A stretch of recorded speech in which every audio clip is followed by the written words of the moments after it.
What's going on, guys? Welcome back to another episode of BTBRV Rants. Let's dive straight into the questions. So the first question comes from a viewer who says his parents just bought a new-to-them RV and a new-to-them 2006 2500 HD truck to tow it with. He knows that I recommend the equalizer weight distribution sway control hitch, but apparently it's out of their price range. So he's looking to see if there's any other hitches that I've reviewed or that I would suggest for weight distribution and sway control. And the answer to that's kind of an iffy one, because you can go with a less expensive hitch. Equalizer is going to fall right into the same price category as several other high-quality hitches from Reese and Blue Ox and several others. There are a few lower-cost brands that can often provide you adequate sway control and weight distribution, but they might do it in a more simplified way, or they may not be able to do it quite as effectively only because of the technology they use. For instance, the Fastway hitch uses 2 points of friction control, whereas the Equalizer hitch uses 4, and the Reese hitch uses a dual cam setup, which is also very good at controlling sway.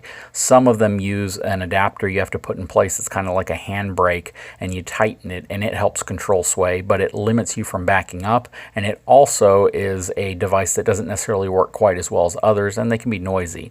So going to a lower cost solution is generally going to provide you a little less sway control more than anything, and it may be a noisier setup, or it may be one that you have to tinker with throughout your trip if you plan on backing up or if you plan on moving in a position that it's not designed to move in. And then one final thing to remember about any weight distribution sway control hitch is that they have to be set up near perfect. You have to set them up in the exact fashion that they're designed to work, or they're not going to work at all. And you could have a cheap, low-cost weight distribution sway control hitch that outperforms a more expensive one because the more expensive one is not set up properly. So you must be sure to set it up correctly, regardless of what type of hitch you go with. The next question comes from a viewer who has a 2013 F-150 Limited with a short bed, and they are considering getting a Winnebago 25 RKS fifth wheel, which has a gross vehicle weight rating of about 10,000 pounds, right under 10,000 pounds. Now, Winnebago claims that the dry pin weight of that fifth wheel is going to be right around 800 pounds, but when loaded up, and depending on how much you load it up,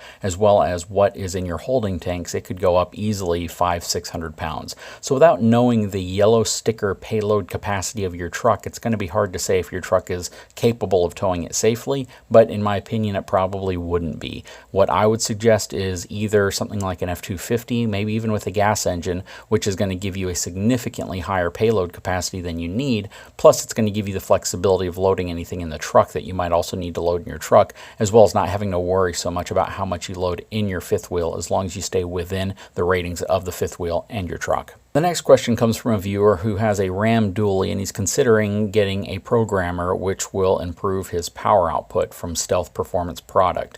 He tows a 44-foot fifth wheel toy hauler with a gross trailer weight of 18,900 pounds, and he's wondering if it's worth buying the module. What are the pros and the cons? So there are going to be some pros, of course, in terms of power output and performance, as well as perhaps even setting it up to be more fuel efficient, of course, which would kind of reduce the power. But the cons are also pretty important to think about. Depending on the rear axle of your specific truck and the differential, you may not be geared properly for a programmer, and you may end up doing damage to your differential, possibly your axle shafts, or even your drive shaft and your transmission. Remember, your rear end gear ratio is going to play a big factor into how much power and how power is applied to the ground. So getting a programmer can sometimes cause premature failure of your transmission or other components simply because they're not designed for more power.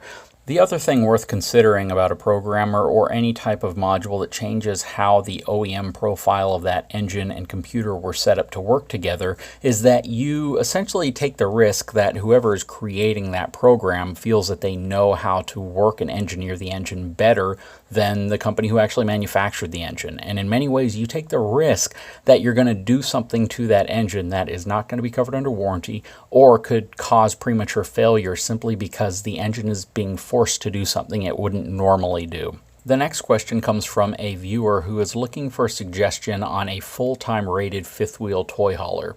He's got plenty of truck to pull it with, so size isn't an issue. He currently has a 42-foot 2012 Raptor.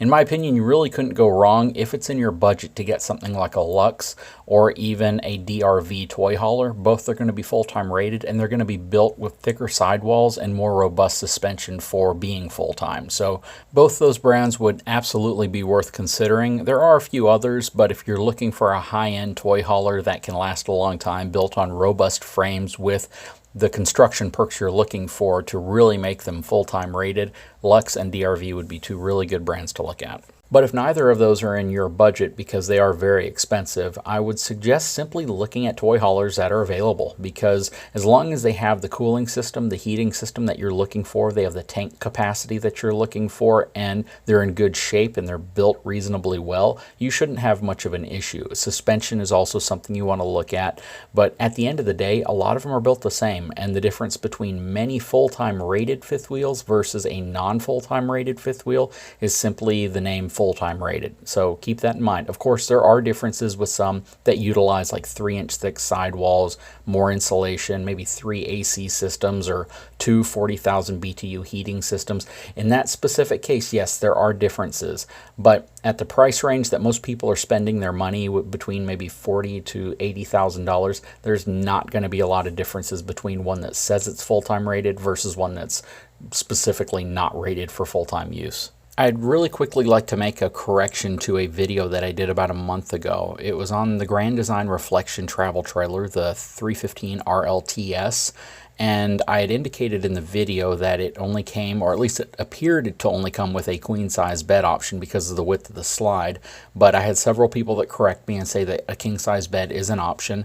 I had also said it didn't appear to have a place for a washer and dryer, and several other people also came back and said that there is washer and dryer connections inside of the closet at the end of the bed. So I just wanted to quickly make those quick clarifications and corrections to that video, because a lot of times when I walk through these trailers, I'm walking through them for the first time, and I'm talking about what I'm observing, and many times they're dark inside and I miss some things. So I do want to apologize for that mistake and provide a correction. So for the last question, a viewer is asking me what my opinion is on the Centromatic wheel balancing rings that I installed about a year ago when I put the new tires at the time, the Toyo M608Zs, on my truck. And a lot of people are wondering if it was worth spending the money on them, if they actually helped balance the tires out. So let me tell you why it's kind of a love-hate relationship.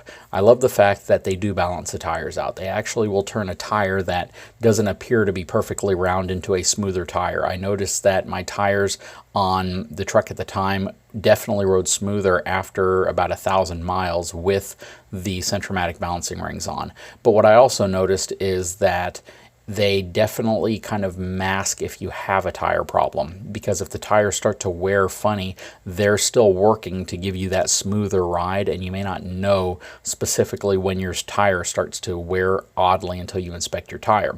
That also being said, the other issue that I have with them is how loud they are. They definitely sound like you are sloshing sand around inside of your wheels while you're driving around, and they are relatively noisy for people who are looking for a very quiet truck. So overall, I like them because of the function, but I'm not too impressed with the form. They definitely are louder than I would have expected them to be, and over time I thought that I would get used to it, but in fact it's one of those things that if you have your windows down and you're driving by a building, you can definitely tell that you have Centromatics. I suppose when they're on semi-trucks or when they're on larger trucks, the engine in the truck itself drowns out the sound, but on these lighter duty trucks where the engines have gotten quieter and quieter and quieter, they do not mask the sound, and you'll be able to hear that you are using Centromatic balancing rings. Anyways, guys, I hope you enjoyed this segment of BTB RV Rants. If you haven't had a chance, please subscribe, and if you would, subscribe to my other channel as well, Big Truck, Big RV. I'll talk to you again very soon.